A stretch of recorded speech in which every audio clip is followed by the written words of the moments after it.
میں نے کہا حکیم صاحب میں انگلینڈ میں ہوتا ہوں، وہاں مجھے کوئی 5-6 سال ہو گئے ہیں۔ جانے سے قبل میری شادی ہوئی تھی لیکن میری کوئی اولاد نہیں ہے۔ بہت علاج کروایا اور وہاں انگلینڈ میں بھی، لیکن اب صرف مایوسی ہے۔ آپ نے کہا بھائی توبہ استغفار پڑھو، خدا را اپنے رب سے مایوس نہ ہونا، یاد رکھو اس کے خزانے میں کسی چیز کی کمی نہیں، اولاد، مال و اسباب، غمی خوشی، زندگی اور موت سب اسی کے ہاتھ میں ہے۔ کسی ڈاکٹر کے ہاتھ میں شفا نہیں ہوتی اور نہ کسی دوا میں شفا ہوتی ہے۔ اگر شفا ملتی ہے تو اللہ ہی کے حکم سے ملتی ہے، اولاد دینی ہے تو اسی نے دینی ہے۔ مجھے یاد ہے آپ ساتھ ساتھ باتیں کرتے جا رہے تھے اور ساتھ پوڑیاں بناتے جا رہے تھے۔ تمام دوا آپ نے 2 حصوں میں تقسیم کر دی، الگ الگ لفافوں میں ڈالی، پھر مجھ سے پوچھا آپ کا نام کیا ہے؟ میں نے کہا میرا نام امجد ہے۔ آپ نے ایک لفافے پر امجد لکھا اور دوسرے لفافے پر بیگم امجد لکھا، پھر دونوں لفافے تھیلی میں ڈال کر دوا استعمال کرنے کا طریقہ سمجھایا۔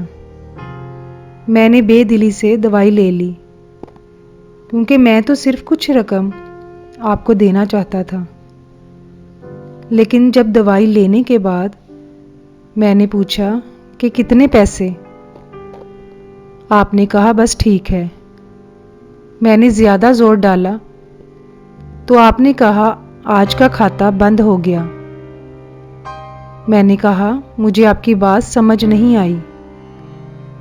اسی دوران ایک اور شخص وہاں موجود تھا، اس نے مجھے بتایا کہ کھاتا بند ہونے کا مطلب ہے کہ حکیم صاحب کے آج کے گھریلو اخراجات کے لیے جتنی رقم اللہ پاک سے مانگی تھی وہ اللہ پاک نے انہیں دے دی ہے، مزید رقم وہ نہیں لے سکتے۔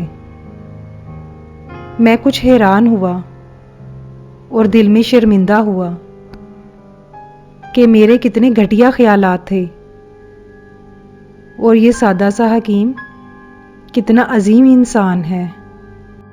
میں نے جب گھر جا کر بیگم کو دوا دکھائی اور اسے ساری بات سمجھائی تو وہ کہنے لگی وہ کوئی انسان نہیں بلکہ ہمارے لیے تو فرشتہ ہے، اور مجھے یقین ہے کہ اس کی دی ہوئی دوا ہمارے لیے فائدہ مند ثابت ہوگی۔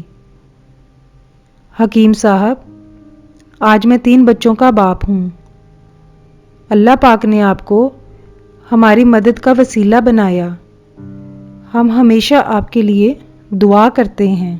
جب بھی میں پاکستان چھٹی پر آیا ہمیشہ آپ کی دکان پر آیا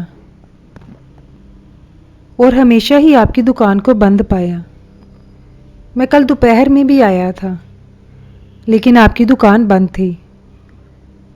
ایک آدمی پاس کھڑا تھا، اس نے کہا کہ اگر آپ نے حکیم صاحب سے ملنا ہے تو 9 بجے لازمی پہنچ جائیں، ورنہ ان سے ملنے کی کوئی گارنٹی نہیں، اس لیے آج میں سویرے سویرے آپ کے پاس آیا ہوں۔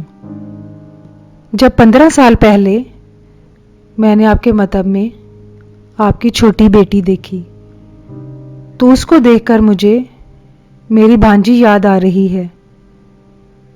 میری بھانجی کی شادی اس ماہ کی 21 تاریخ کو ہونا تھی۔ اس کی شادی کا سارا خرچ میں نے اپنے ذمہ لیا تھا۔ میں نے کچھ رقم بھجوائی تھی کہ وہ کچھ چیزیں اپنی مرضی کی لے لے۔ اسے بخار تھا لیکن اس نے کسی کو نہ بتایا اور بخار کی دوائیاں کھاتی رہی اور گھومتی رہی۔ پھر ایک دن وہ بازار میں بے ہوش ہو گئی اور گر گئی۔ ہسپتال پہنچنے پر پتہ چلا کہ اسے گردن توڑ بخار ہے۔ اسے 102 بخار تھا اور وہ بے ہوشی کی حالت میں دنیا سے رخصت ہو گئی۔ اس کے فوت ہوتے ہی مجھے اور میری بیوی کو نہ جانے کیوں آپ کی بیٹی کا خیال آیا اور ہم نے فیصلہ کیا کہ ہم جہیز کا سارا سامان آپ کی بیٹی کے لیے پہنچا دیں گے۔ اگر شادی جلد ہو گئی تو سارا انتظام ہم خود کریں گے، اور اگر ابھی کچھ وقت ہوا تو نقد رقم پہنچا دیں گے۔ میری آپ سے درخواست ہے کہ آپ اس سب کے لیے مجھے انکار نہیں کریں گے۔ حکیم صاحب حیران و پریشان تھے، پھر بولے، امجد صاحب آپ جو کچھ کہہ رہے ہیں مجھے تو کچھ یقین نہیں ہو رہا۔ میں نے آج صبح بیوی کے ہاتھ کی لکھی پرچی دیکھی تو گھر کے خرچ کے بعد بیٹی کے جہیز کا سامان لانے کو لکھا تھا۔ آپ خود دیکھ لیں میں نے پرچی پر کیا لکھا ہوا ہے۔ یہ کہہ کر حکیم صاحب نے پرچی امجد صاحب کو تھما دی۔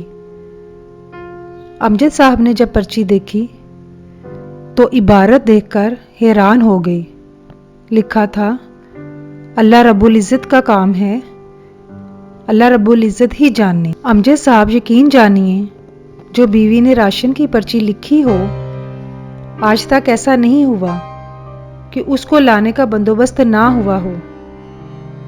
آپ کی بھانجی کی وفات کا مجھے بے حد افسوس ہے، لیکن میں اس پاک رب کی قدرت پر حیران ہوں جو کیا کیا معجزے دکھاتا ہے۔ محترم ناظرین، یہ کہانی یہاں تو ختم ہوتی ہے، لیکن اس میں ہمارے لیے بہت بڑا سبق موجود ہے۔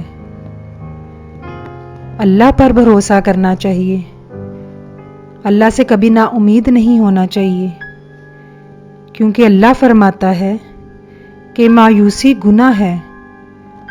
تم مجھ پر یقین کر کے تو دیکھو، تم مجھ سے صدقے دل سے مانگ کر تو دیکھو، میں نے نہ دیا تب کہنا۔